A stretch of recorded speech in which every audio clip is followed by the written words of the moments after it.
transformadora. E eu confesso a vocês, meus irmãos, que essa mensagem mexeu muito comigo nesses dias. Você vai escrevendo, você vai pensando em algum detalhe. Hoje de manhã ainda, eu fiz uma pequena revisão, não no slide, porque o slide já estava pronto, mas em algumas coisas que ainda eu queria falar um pouco diferente de como estava escrito. E ainda cedo aqui na igreja, eu ajustei alguns detalhes. Mas eu tenho certeza que essa palavra vai falar muito com você, assim como ela tem falado comigo. Para quem sabe a gente conhecer um pouco da nossa realidade, mas da gente conhecer também do que Deus é capaz de fazer, apesar da nossa realidade. E é sobre isso que a gente vai falar nessa manhã. Tema, vamos falar do texto primeiro, 2 aos Coríntios, capítulo 4. Quase bateu na trave com o Marciano aí, quase. Versículo 7, nós não vamos ficar apenas no versículo 7, os irmãos sabem que eu gosto de trabalhar o contexto ali próximo, para a gente falar um pouco sobre essa mensagem. Diz assim a palavra do Senhor: temos, porém, este tesouro em vasos de barro, para que a excelência do poder seja de Deus e não de nós. Vamos ler juntos aqui, todo mundo na tela? 1, 2, 3. Temos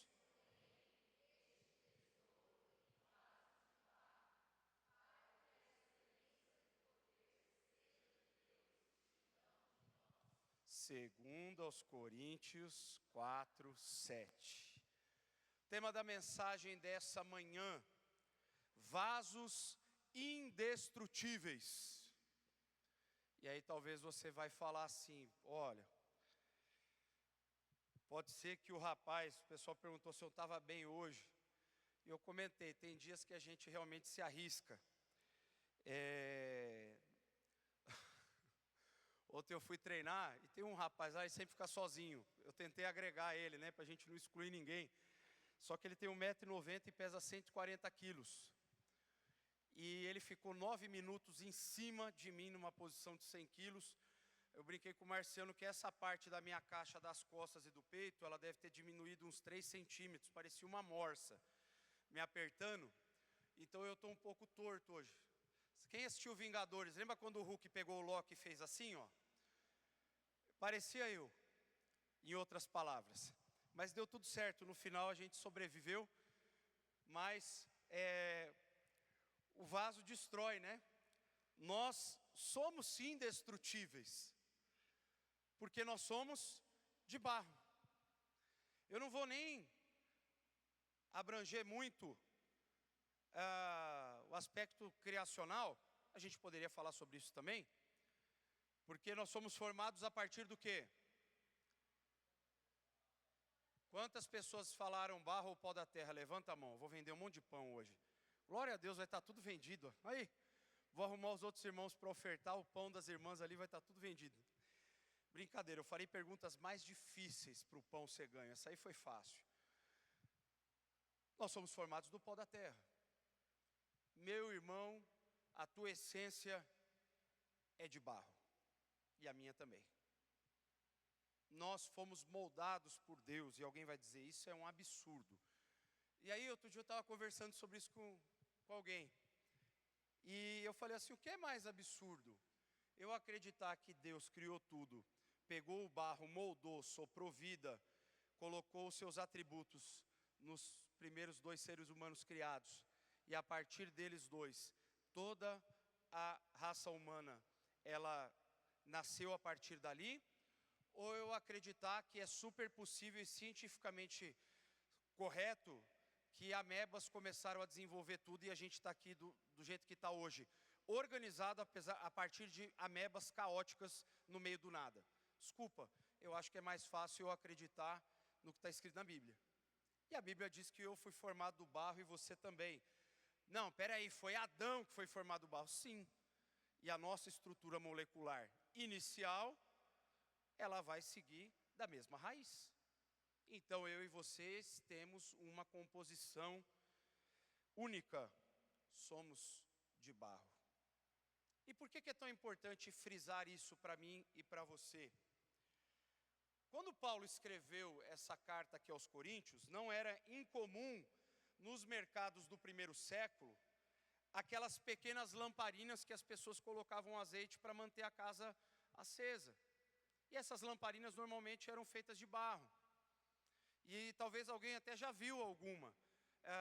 Não estou falando só de lá. Se você pegar alguns anos atrás, aqui até em regiões do interior, não era incomum nas fazendas lamparinas feitas de barro. E o que era interessante? Assim como o barro não tem conserto depois que ele está feito ali, que ele está curado, assado, queimado, não tem mais. Se quebrar, não dá para você consertar para deixar como era antes. Você pode fazer uma gambiarra, comprar um Durepox e pôr lá. Ele vai ficar grudado, mas não é mais a mesma criação inicial. E esse é o ponto. Não dá para algo que foi destruído em nós ser perfeitamente reconstruído por nós mesmos. O único ser capaz de fazer esse processo de reconstrução num ser humano que se quebra é o Senhor Jesus. Só Ele, através da sua graça, é capaz de nos refazer, como Ele teve aquela conversinha legal com Jeremias. Vai lá, desce na casa do oleiro, olha lá o que ele está fazendo. E aí ele diz, é possível? Senhor, olha, não dá. Não tem como. Não dá para refazer. Não dá para voltar ao projeto principal perfeito. Vai ficar ruim. O barro não é como o ouro que você derrete no calor e ele volta ao estado natural e você o refaz. Depois que ele endureceu ali, acabou, vai virar caco. E quando a lamparina quebrava naquela época, o que as pessoas faziam? Joga fora e compra outra. Só que conosco não funciona dessa forma. E diferente até de um vaso de metal ou de vidro que tem uma resistência até superior e tem processos de produção diferenciados do que o barro, a verdade é que nós, na sociedade atual, somos considerados descartáveis. E a quebra, minha ou sua, ou a rachadura, ela não tem necessariamente a ver com o que essencialmente eu ou você tenhamos feito. Pode ser que as pessoas te considerem quebrado, porque você já não mais atende aos padrões que estão estabelecidos aqui fora. E o que eu tenho a te dizer sobre isso? Se você é vaso, irmão, você já está fora do padrão desse mundo. Se você se tornou um vaso nas mãos do Senhor, você não é mais aceito como o mundo enxerga. Quando você aceitou Cristo na sua vida, você não faz mais parte do molde que o mundo pecaminoso estabelece como padrão de vida. O cristão, ele se torna alguém diferente. E partindo dessa premissa, que nós temos que entender que, apesar do nosso conteúdo, da nossa estrutura ser frágil, o conteúdo que nós carregamos é inestimável. Eu e você podemos ser frágeis e de barro, mas nós carregamos um óleo que não tem dinheiro no mundo que possa comprar. Eu e você carregamos uma luz que usina nenhuma no mundo seria capaz de produzir. Nós e você, nós portamos uma água dentro de nós que oceano nenhum nesse planeta seria capaz de saciar. E isso que é interessante da gente pensar nessa manhã. Como Deus se revela, se manifesta, com toda a sua grandeza, com toda a sua majestade, com toda a sua glória, através de lamparinas tão frágeis como nós. Como que o Criador do universo chama a mim e a você para vivermos uma vida extraordinária com Ele? Como que nós, sendo totalmente indignos, fomos agora em Cristo considerados dignos, portadores de uma chama que não se apaga? Paulo vai utilizar essa metáfora para responder até aos críticos que, na época, diziam que ele era muito corajoso nas cartas, mas quando ele estava pessoalmente, de repente, ele não era tão machão. De outro lado, Paulo vivia provavelmente com alguma enfermidade, alguma limitação física. E isso, quem sabe, podia ser alvo de crítica, para dizer, bom, quem é esse cara aqui? As pessoas o procuram e são libertas e curadas, e por que ele continua doente? E esse é o grande dilema que todo cristão, todo servo de Deus vai viver nessa vida. Nós, muitas vezes, seremos usados por Deus para realizar coisas inimagináveis. E nós vamos continuar com algumas pequenas trincas na nossa lamparina ainda. E pode ser que por toda a nossa vida, nós tenhamos alguns espinhos, ou melhor chamando para o contexto dessa mensagem, algumas pequenas rachaduras. E elas muitas vezes não vão ser reparadas. E muitas vezes eu me perguntava, meus irmãos, e agora eu não vou nem brincar com vocês de dizer que só eu me pergunto e vocês não. Eu acho que todo mundo talvez já se fez essa pergunta algum dia. Poxa, a gente serve a Deus, a gente procura obedecer. Por que a gente passa por tanta coisa difícil? Por que às vezes não dá uma aliviada para o nosso lado, se a gente tenta fazer as coisas da melhor forma possível? E eu tenho uma frase para dizer para você, e eu vou repetir ela algumas vezes durante essa mensagem. Eu acho que está aqui no slide essa frase, se eu não me engano. A fragilidade do vaso não limita a glória do tesouro. Ela é a fenda por onde o poder de Deus resplandece. Essa frase não é minha não, tá? É do comentário bíblico que eu estava analisando essa semana do texto e consegui extrair. Ou seja, realmente a gente não pode ser perfeito. A gente tem que ter limitações.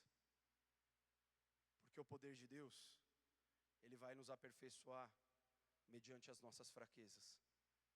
A glória de Deus, ela vai resplandecer pelas frestas das rachaduras que estão na nossa vida.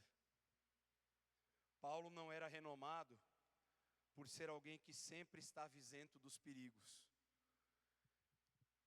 Na verdade, ele era reconhecido como homem de Deus, porque mesmo diante das serpentes picando a sua mão, o que se tornou primeiramente em julgamento, reverteu para a glória de Deus depois, porque primeiro pensaram, ele é um assassino e a justiça está perseguindo ele. E quando ele não morreu, depois ele foi para a casa da pessoa mais importante da cidade, está lá em Atos, e Deus usou ele para curar, inclusive, pessoas que estavam enfermas. Ele foi instrumento de Deus. O cara foi picado por uma cobra e depois usado por Deus para curar as pessoas que o julgaram. E é assim que é conosco. O cristão é constantemente julgado pela sua conduta, pela sua forma de querer viver, pelas suas escolhas. Mas as nossas escolhas, elas não estão pautadas em resultados visíveis meramente. As nossas escolhas, elas estão pautadas em valores que transcendem o que os nossos olhos enxergam, mas que o nosso coração pode crer. Eu vou trabalhar com vocês nessa manhã algumas realidades que o texto bíblico vai nos mostrar sobre não como nos tornarmos vasos indestrutíveis, porque no final das contas, eu já disse no início, nós somos destrutíveis, nós somos frágeis, mas como podemos ter a partir da perspectiva bíblica divina, a convicção de que apesar de todas as nossas fragilidades, Deus nos faz indestrutíveis. Em primeiro lugar, as fraquezas, elas são superadas pelo poder. Versículo 7 mesmo, que é o texto base que nós lemos, diz: temos, porém, esse tesouro em vaso de barro, para que a excelência do poder seja de Deus e não de nós. Essa pequena distinção que Paulo faz aqui, ela é fundamental para nós entendermos a maneira como Deus trabalha e se revela através de nós. Porque nós precisamos compreender a natureza do contraste entre o recipiente e o conteúdo. Ou seja, você e eu precisamos saber o nosso lugar e saber quem é Deus e quem somos nós na relação. Toda vez que o barro começa a se sentir mais do que barro, ele se estoura inteiro. Primeiro, um aspecto interessante aqui: nós somos vasos de barro, grego, os traquinos, não é a bolacha, hein? Alguém já pensou na bolacha, né? Certeza, aquela carinha redonda assim, né? Não é da bolacha que nós estamos falando, mas é de um elemento frágil. Somos vasos de barro. E essa realidade descreve a nossa natureza humana, a nossa fraqueza, a nossa fragilidade e a nossa capacidade de sempre se voltar mais para o pecado do que para as coisas de Deus. Isso é natural de nós. O próprio Paulo diz que a carne fica brigando com o espírito todo o tempo. É uma luta constante. Veja só uma coisa interessante. Por mais que a nossa natureza seja ruim, frágil e limitada, nós também, aí você fala, mas você vai piorar? Vou. Nós somos objetos de baixo custo e baixo valor perante o mundo. Ou seja, uma das coisas que possui menos valor, num aspecto até de decoração, é um vaso de barro.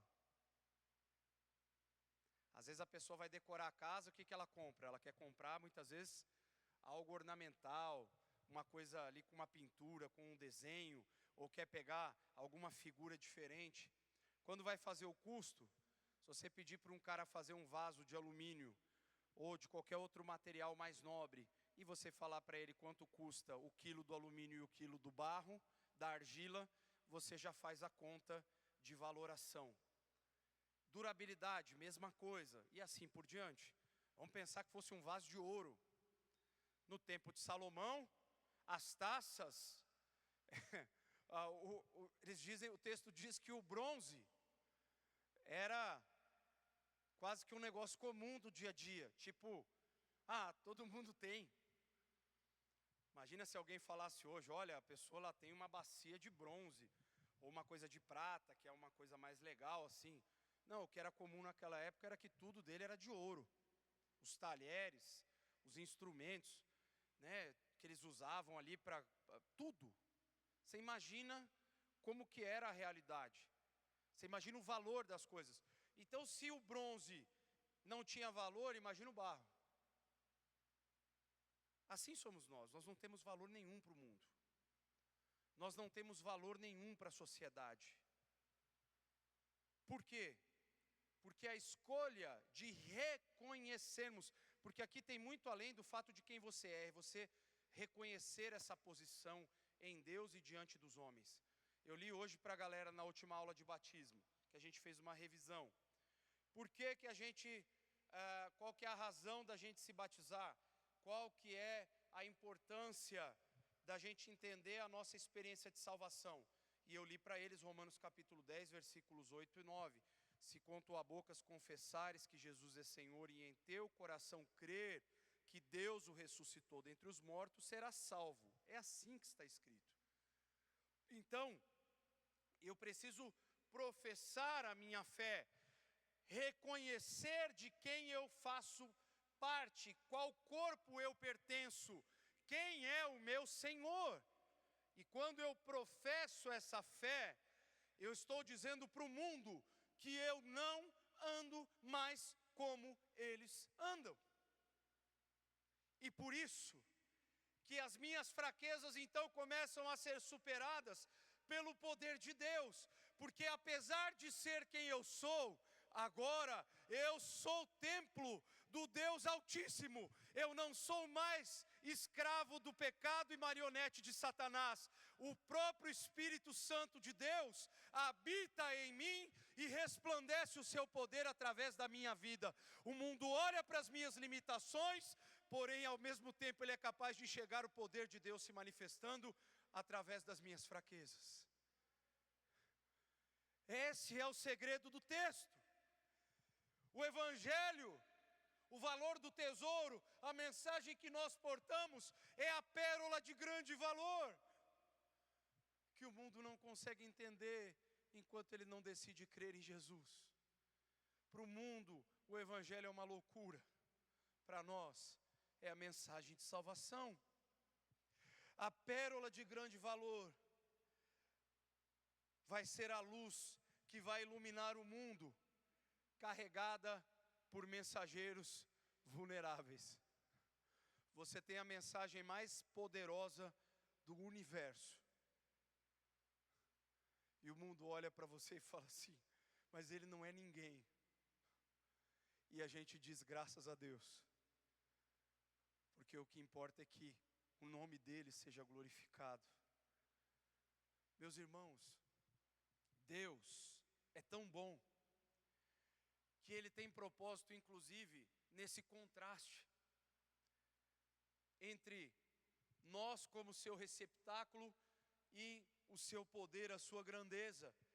Deus escolhe nós, frágeis vasos, para que a excelência do poder dele se revele. Para que todas as pessoas, ao olharem para nós, sendo ministrada por nós, seja através de uma oração, de uma pregação, de uma mensagem profética, de uma revelação, elas entendam claramente quem é o autor da mensagem, que mensagem que é e quem é o destinatário, porque o correspondente aqui, o porta-voz, nada mais faz do que portar a mensagem de quem é grandioso. O porta-voz não é grande, nunca foi, nunca vai ser. Nós não podemos entender grandeza em nós porque fazemos algo, mas naquilo que estamos fazendo. Aí sim nós podemos reconhecer como é bom levar a mensagem do Evangelho para o perdido, levar o bom tesouro àquele que está pobre, tornar rico aquele que espiritualmente falando é miserável. Como é bom levar o amor de Jesus para aquele que está perdido. Isso é muito bom, mas nunca nós podemos pensar, que bom que graças a mim essa mensagem está sendo levada. Porque quando eu começo a pensar dessa forma, eu corro um grande risco de perder a perspectiva de que Deus é Deus e eu continuo sendo barro. Um outro aspecto interessante é que a palavra aqui, essa excelência do poder, no grego é hipérbole, o termo, e ele vai indicar uma qualidade extraordinária que não pertence ao homem, ou seja, por isso que não é compatível. Isso não vem de você, não tem como vir. Isso só transcende. Esse poder é transcendental, ele não é natural, ele é sobrenatural. O poder não é meu, o poder não é seu, o poder é de Deus. Jesus disse: vocês receberão dunamis, poder. Esse poder, quando ele é derramado sobre nós, ao descer sobre vós, o Espírito Santo. Sem o Espírito nós não temos poder. Quando Paulo está falando dessa excelência aqui, ele está falando dessa hipérbole, que nesse sentido aqui é falar, ó, isso aqui nunca foi, nunca será teu. Isso você só porta, você leva e transmite, mas nunca vai ser seu. Isso não vem de você. Isso flui através da sua fé, por meio da sua vida, para que outras vidas sejam alcançadas. Assim como Paulo foi chamado de vaso escolhido, apesar das perseguições que ele sofreu, nós também somos esse instrumento do poder de Deus. E o que Paulo vai dizer em Romanos capítulo 1, versículo 16? Quem falar de cor sem olhar na Bíblia vai ganhar um pão. Ó, não está aí no texto, e aí? E aí? Ninguém quer ganhar pão hoje? Vamos ler junto então? Abre lá Romanos capítulo 1. Ele fala alguma coisa de não ter vergonha. Ó, estou dando dica, já ficou fácil, hein? Vamos lá para Romanos capítulo 1, não?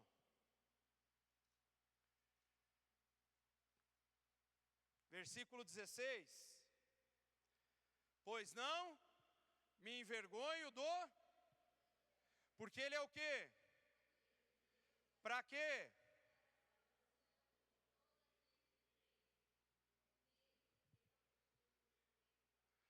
Sabe por que você não tem vergonha do Evangelho?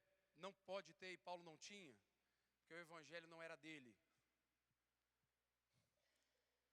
A gente é envergonhado e se envergonha das coisas que têm a ver conosco, que fazem parte de nós. O Evangelho não é nosso. O Evangelho é de Jesus Cristo. Nós somos portadores dessa mensagem.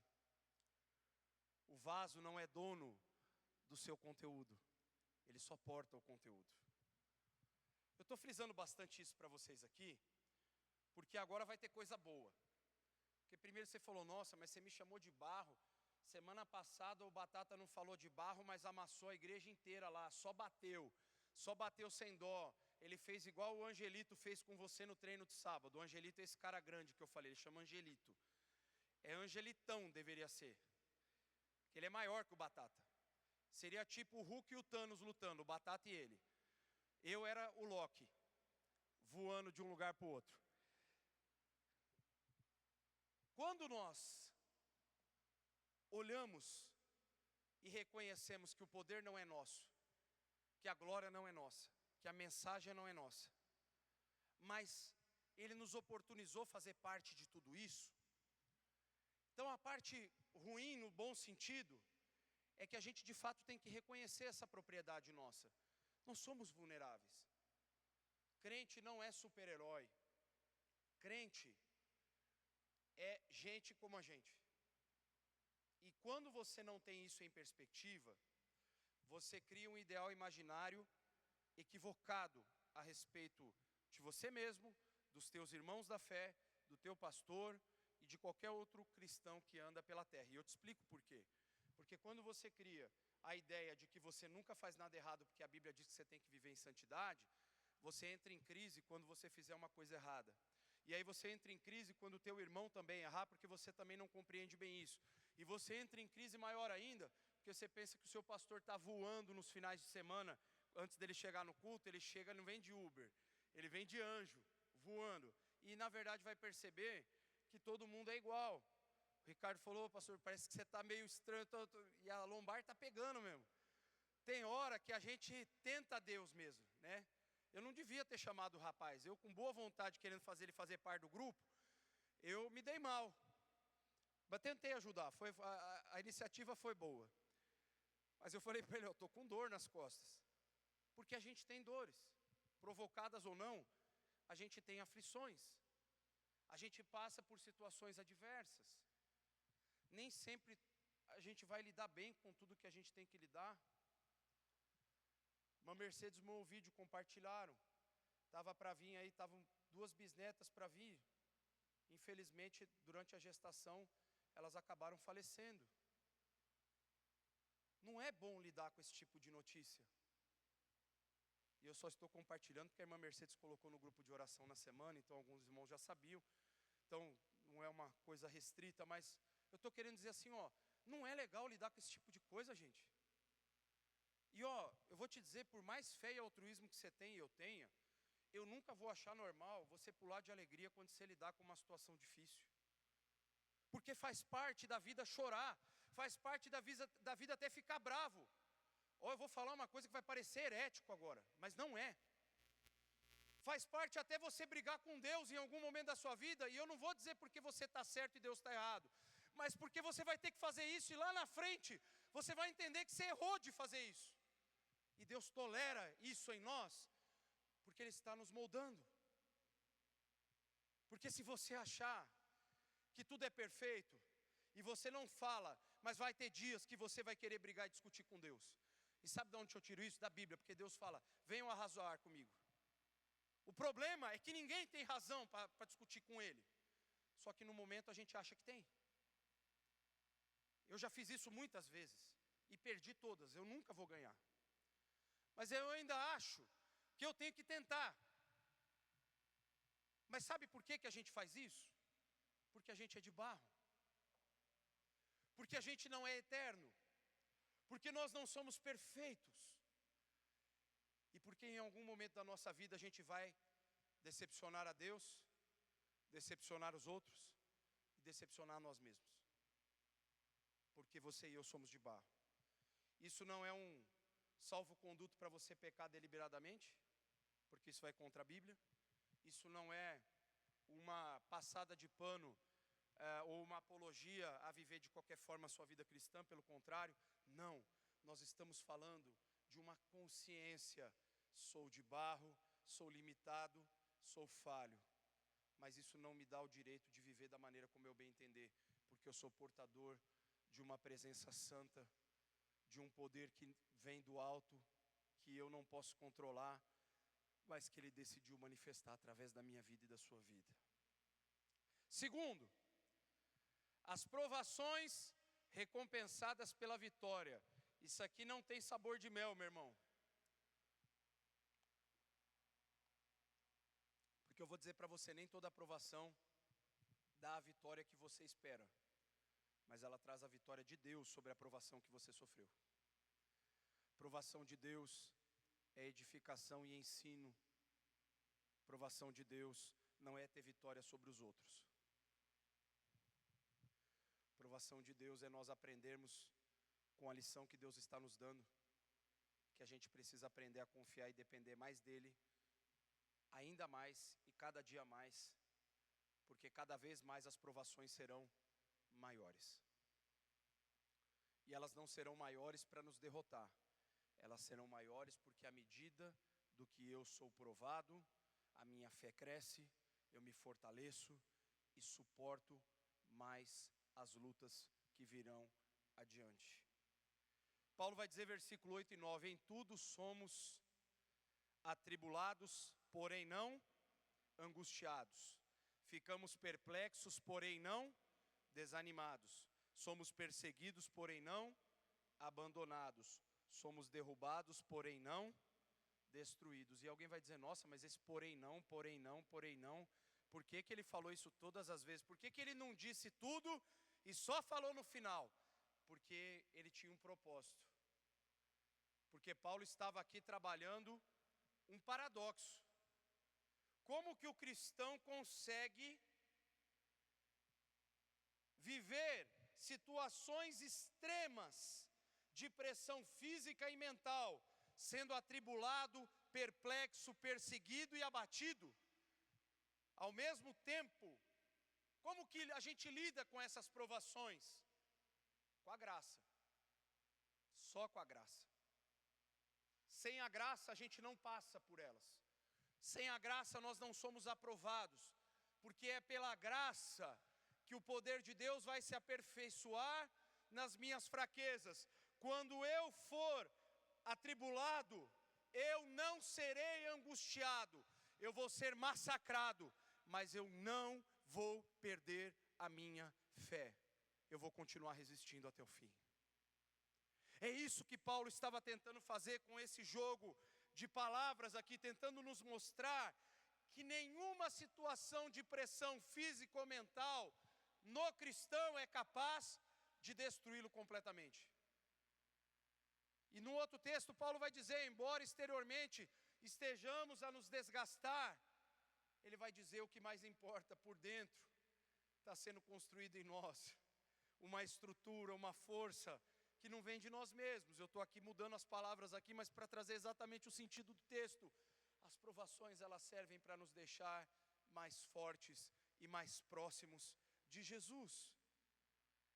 Os versículos vão explicar o segredo do poder no vaso de barro, ou seja, como é que a gente é atribulado e não se angustia? Como que eu sou abatido, mas não sou destruído? O texto mostra, a graça de Deus, ela vai sustentar aonde a natureza humana falharia. A gente vence as provações confiando em Deus, não porque a gente aprende a lutar com as nossas armas, mas porque Deus já sabe toda a área de vulnerabilidade que nós temos, e pela graça dele, ele vai nos fortalecer para que a gente vença. Esse é o processo que Deus vai trabalhar no nosso coração. E outra, essas aflições que Paulo disse, elas não são teóricas, elas são reais, a gente passa todo dia. O que Paulo estava dizendo não era só dos outros, era da sua própria vida. Paulo foi açoitado várias vezes, foi amarrado no tronco, foi quase declarado morto, porque ele foi apedrejado. Paulo não estava falando ali de forma retórica, ele não estava ali teorizando, olha, se por acaso vocês passarem, não, escrevendo aquilo, ele já vivia aquelas experiências na pele. Ou seja, ele sabia do que ele estava falando, porque ele sabia que mesmo açoitado e humilhado, ele nunca renunciou à sua fé, ele nunca retrocedeu, ele nunca voltou atrás naquilo que Deus havia confiado nas suas mãos, que era a mensagem do Evangelho. Mesmo quando você for abatido, meu irmão, você e eu não vamos ser eliminados, sabe por quê? Porque o dono do tesouro preserva o vaso. Você não vai ser destruído, porque ele disse, eu vou estar com vocês todos os dias, até a consumação dos séculos. É estranho pensar que Deus está do meu lado quando eu estou passando os piores momentos da minha vida, mas é exatamente essa promessa que ele fez para nós. Ele está com cada um de nós aqui. Quando você estiver passando pelo vale da sombra da morte, você não vai temer porque o vale não é perigoso. Você não vai temer porque o cajado do bom pastor está do teu lado, sustentando você na caminhada. Você não vai tropeçar em nenhuma pedra. Você vai se manter firme. Ele vai dar ordem aos anjos dele ao teu respeito para que te sustentem.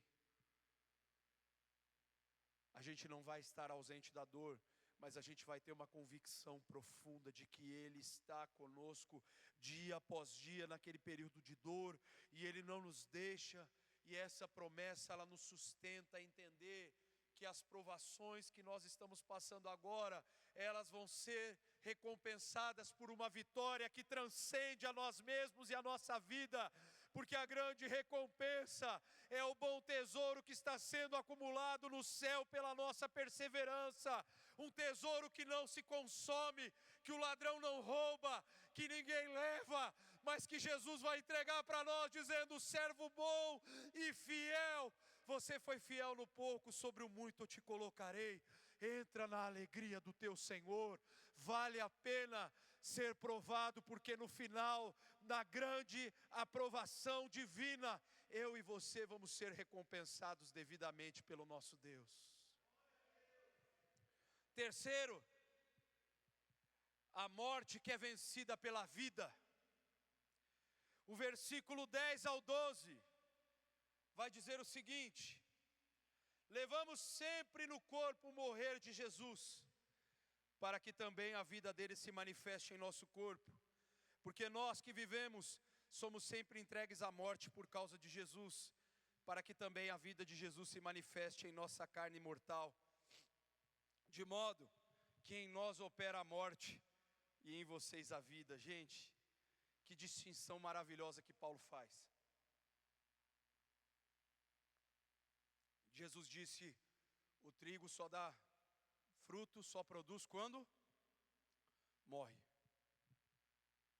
Aqui Paulo não está falando só de morte física, e principalmente o assunto dele não é morte física aqui. Mas ele está falando de algo que transcende também isso. Levar o morrer de Jesus significa estar continuamente exposto há forças que conduzem à morte por causa do Evangelho. E vocês serão minhas martírias, ou os meus mártires, tanto em Jerusalém, toda a Judéia, Samaria e os confins da terra. O servo de Deus, ele não precisa morrer necessariamente no dia que ele aceita Cristo. Ele precisa estar disposto a morrer para si mesmo, para poder testemunhar do amor de Deus para as pessoas que estão fora, que estão perdidas. É sobre isso que Paulo está falando. O propósito de nós sermos entregues à morte diariamente é para que a vida da ressurreição de Jesus se manifeste através de uma carne mortal. Ou seja, o mundo hoje diz, vai viver a sua vida, vai ser feliz. O importante é você buscar os teus sonhos. O Evangelho diz, se alguém quiser vir após mim, negue-se a si mesmo, tome a sua cruz e depois me siga. Percebe o contraste? Percebe que o mundo não consegue entender? Que o crente, ele consegue ser feliz em Deus, naquilo que Deus está fazendo na vida dele? Enquanto o mundo vive inquieto, buscando mais satisfação, o cristão se satisfaz na obediência ao bom mestre. Somos mais do que vencedores, não por evitarmos a dor, mas por sermos sustentados através dela. Paulo sabia quando ele disse, porque em Cristo Jesus, nós somos mais do que vencedores. Sabe por que ele sabia o que ele estava dizendo? Porque ele falou, olha, não é a morte, não é a vida, não é anjo, não é principado, não é potestade. Nada disso aí tem capacidade de me separar do amor de Deus. E aí ele vai continuando os textos ali depois ali em Romanos. E chega uma hora que ele vai dizer também, dentro do mesmo contexto. Ele diz, olha, a gente está em Cristo, não tem mais condenação. Era como se ele estivesse dizendo assim, ó, por que existe tanta preocupação se você não está mais condenado? Eu sempre fico vendo, nos processos judiciais que eu administro, defendendo sempre a parte, eu sempre procuro, a minha preocupação sempre é a seguinte, é ter uma decisão favorável, porque é o que a gente busca.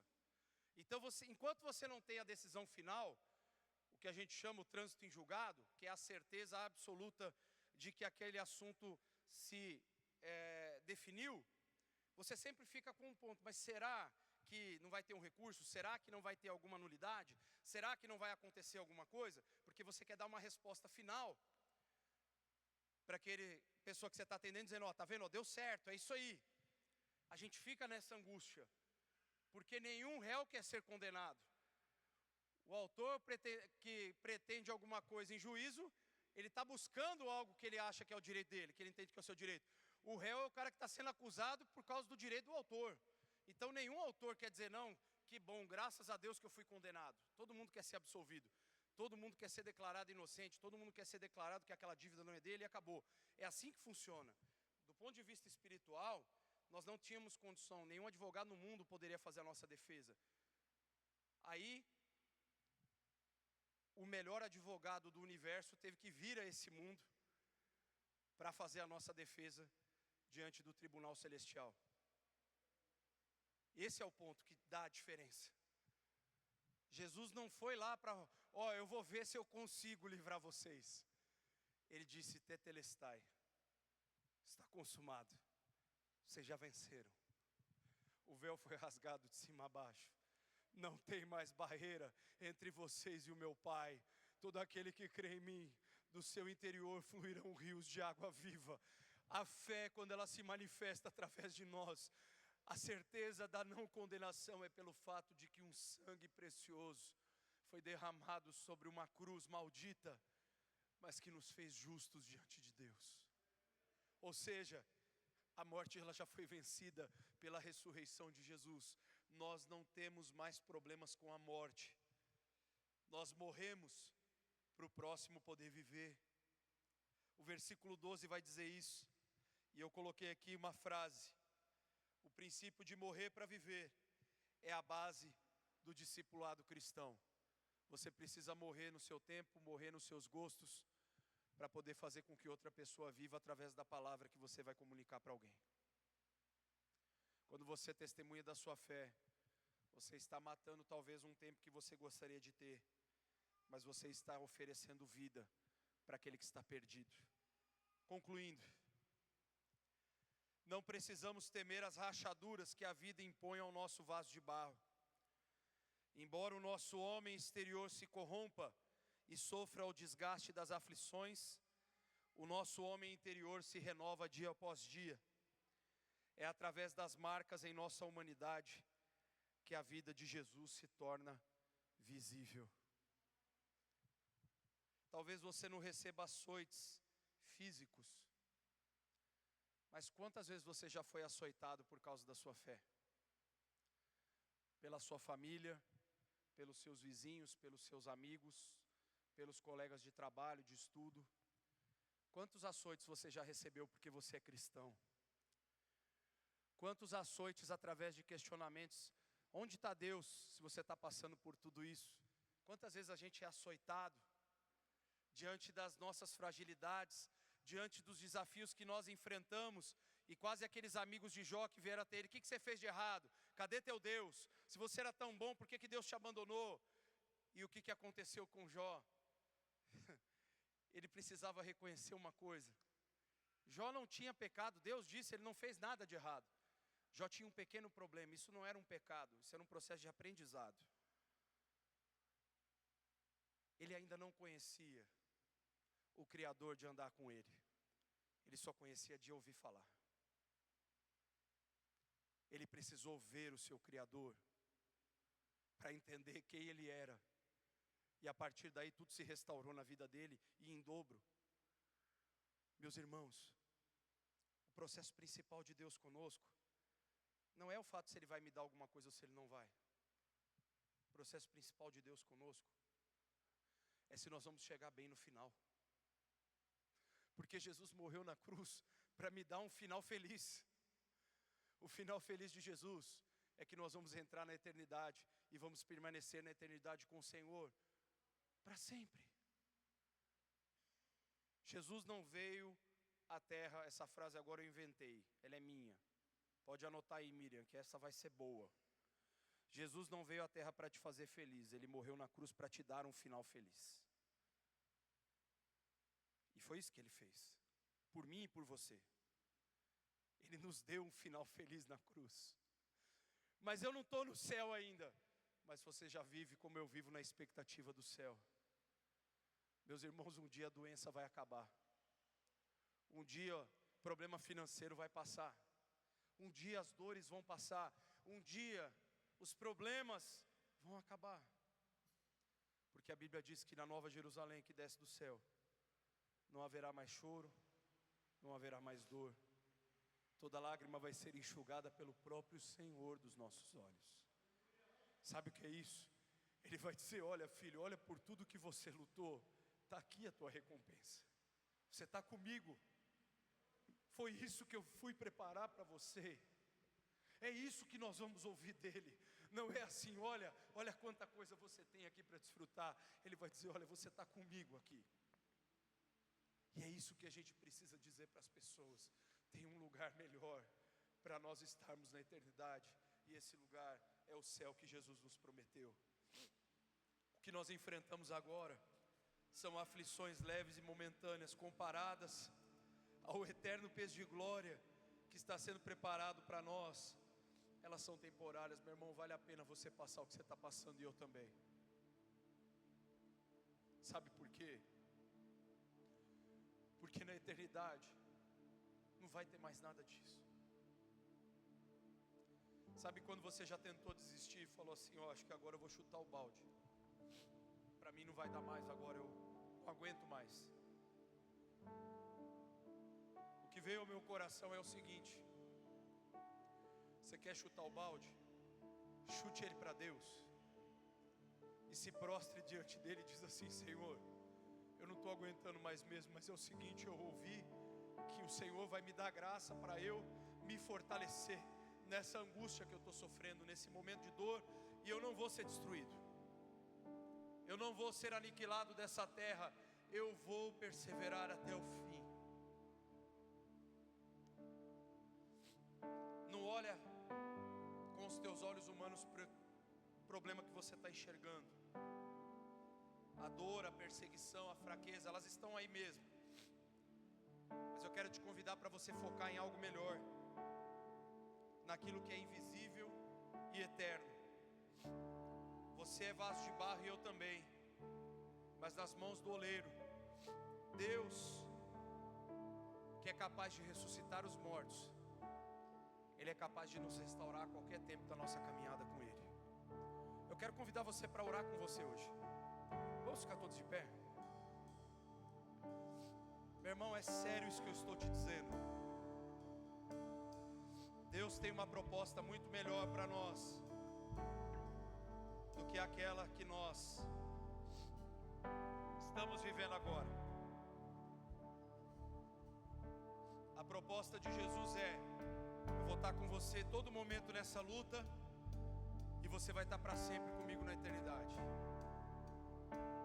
Eu quero orar com você. Se de repente esses dias o teu coração tem estado abatido, apertado, se você muitas vezes falou: eu não tenho mais força, eu não sei se eu vou aguentar, meu irmão, sai do seu lugar e vem aqui para frente. Eu quero orar com você. Deus ministrou essa palavra muito forte no meu coração, principalmente na sexta-feira. Deixa Deus falar com você. Deixa Ele tocar a tua vida. Eu não sei qual é a tua limitação, eu não sei cada detalhe. Tem coisa que só está na tua mente, no teu coração, que só Deus e você conhecem. E eu te dou esse conselho: entrega para Ele. Entrega para Ele. Entrega a tua dor para Ele. E eu quero pedir, não só para os pastores, mas alguns irmãos da igreja, venham aqui abraçar esses irmãos e essas irmãs aqui. A Bíblia diz que nós temos que orar uns com os outros, uns pelos outros. No momento de luta de alguém, vem aqui abraçar essa pessoa. Vem aqui dizer para ela: olha, você não está sozinho nessa dor. Você não está sozinho nessa luta. Não deixa ninguém sozinho aqui à frente. Se você puder, meu irmão, minha irmã, sai do seu lugar. Vem aqui dar um abraço. Às vezes você não tem muitas palavras para dizer, mas você tem o seu abraço. Você tem o seu coração em Deus, a sua fé. Entrega para Deus. Entrega para Ele. Eu não posso mesmo resolver o teu problema, mas veio um poder sobre a minha vida e sobre a tua vida, daquele que crê, que pode resolver. O Espírito Santo continua operando. E eu quero convidar você a entregar diante dele, falar: Senhor, está aqui, ó. Essa aqui é a minha dor. Essa aqui é a minha angústia. Essa aqui é a minha luta, o meu luto. E eu quero entregar para o Senhor hoje. Senhor, me dá a tua graça. Me dá a tua graça, Jesus, para continuar caminhando amanhã. Senhor, eu sei que o Senhor está fazendo algo nessa manhã. Eu te peço agora, Senhor, visita cada coração aqui, Senhor. O Senhor sabe a dor de cada um, a necessidade. Eu não sei tudo, mas eu estou falando com o Senhor e o Senhor sabe de tudo. Nada é oculto aos teus olhos. Visita os meus irmãos e as minhas irmãs nessa hora. Traz para eles, Senhor, um toque especial no coração deles. Que o teu Espírito Santo venha derramando um óleo curativo sobre eles.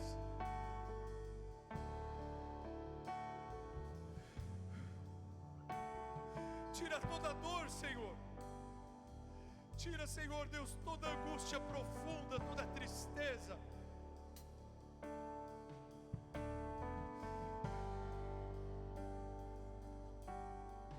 E começa a encher os teus filhos dessa água viva.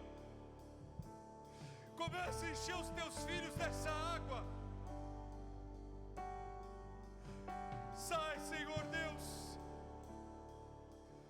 do teu alto trono, estende as tuas mãos sobre nós, com a tua misericórdia, porque nós somos vasos quebrados. Nós não temos nada de bom para te oferecer,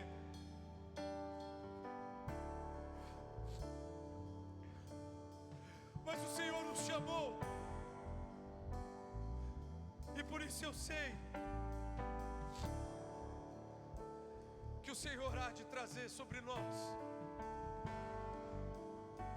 a tua graça, o teu toque de graça, e o Senhor vai nos dizer: filho, filha, a minha graça te basta,